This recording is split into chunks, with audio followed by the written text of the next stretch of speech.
بسم اللہ الرحمن الرحیم۔ اللہ تبارک و تعالیٰ کے نام سے شروع جو بڑا مہربان اور نہایت رحم کرنے والا ہے۔ جنگ حنین 8 ہجری 630 ہجری میں فتح مکہ کے بعد لڑی گئی۔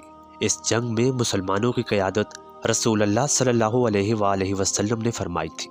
یہ جنگ طائف میں رہنے والے 2 قبیلے حوازن اور بنو ثقیف کے حملے کے خلاف لڑی گئی تھی۔ یہ وہ قبیلے تھے جنہوں نے اسلام اور مسلمانوں کے خلاف دشمنی تھام رکھی تھی، اور یہ وہی قبیلہ ہے جس نے رسول اللہ کو جب وہ دین اسلام کی دعوت کے لیے گئے تو آپ کو کمزور سمجھ کر آپ کا مذاق اڑایا اور آپ پر اتنے پتھر برسائے کہ آپ کو شدید زخمی کر دیا۔ لیکن ان سب کے باوجود رسول اللہ صلی اللہ علیہ وآلہ وسلم نے ان سب کو معاف کر دیا۔ کچھ ہی عرصے کے بعد حوازن اور ثقیف ان دونوں قبائل کو لگا کہ مسلمان مکہ کی فتح کے بعد زور پکڑتے جا رہے ہیں، اور اگر اب ان کی طاقت کو کم نہ کیا تو یہ ہمیں مزید نقصان پہنچا سکتے ہیں۔ لہٰذا ان دونوں نے مل کر مسلمانوں کے خلاف 20,000 سپاہیوں کا لشکر تیار کر لیا۔ ان لوگوں نے اپنے ساتھ عورتوں، بچوں اور جانوروں کو بھی ملا لیا تاکہ وہ ڈٹ کر مسلمانوں کا مقابلہ کریں اور ان کو کسی صورت بھی نہ بھاگنے دیں۔ یہ لوگ حنین کی گھاٹی میں مسلمانوں کا انتظار کرنے لگے۔ حنین مکہ اور طائف کے درمیان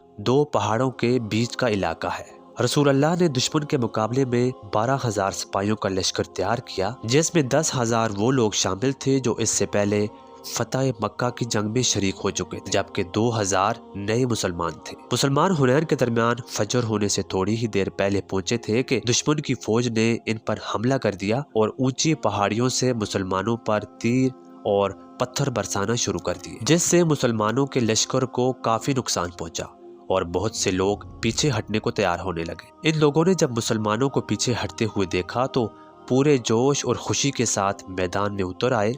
میدان جنگ میں مسلمانوں کی تعداد کم ہوتی جا رہی تھی۔ ایسا لگ رہا تھا کہ مسلمانوں کو شکست ہو چکی ہے۔ رسول اللہ صلی اللہ علیہ وآلہ وسلم کسی صورت بھی پیچھے ہٹنے کو تیار نہیں تھے۔ حضرت عباس اور حضرت علی رضی اللہ تعالیٰ عنہ نے جب رسول اللہ کو اکیلا پایا تو ان لوگوں کو آواز دی جو جنگ سے پیچھے ہٹتے جا رہے تھے۔ وہ لوگ یہ سوچنے پر مجبور ہو گئے کہ اگر آج کی جنگ ہم نے چھوڑ دی تو رسول اللہ کی جان کو خطرہ ہو سکتا ہے۔ وہ لوگ وہیں سے واپس پلٹے اور کفار کے لشکر پر پورے جوش کے ساتھ حملہ کر دیا۔ دیکھتے ہی دیکھتے 12,000 کا لشکر کفار پر غالب آ گیا اور مسلمانوں کی شکست فتح میں تبدیل ہو گئی۔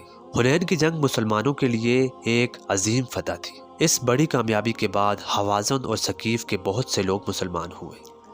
اگر آپ کو ہماری یہ ویڈیو پسند آئے تو ویڈیو کو لائک کریں اور اسی طرح کی مزید ویڈیوز کے لیے ہمارے اس چینل کو ضرور سبسکرائب کریں۔ ملتے ہیں آپ سے اگلی ویڈیو میں کسی نئے موضوع کے ساتھ، تب تک کے لیے اللہ حافظ۔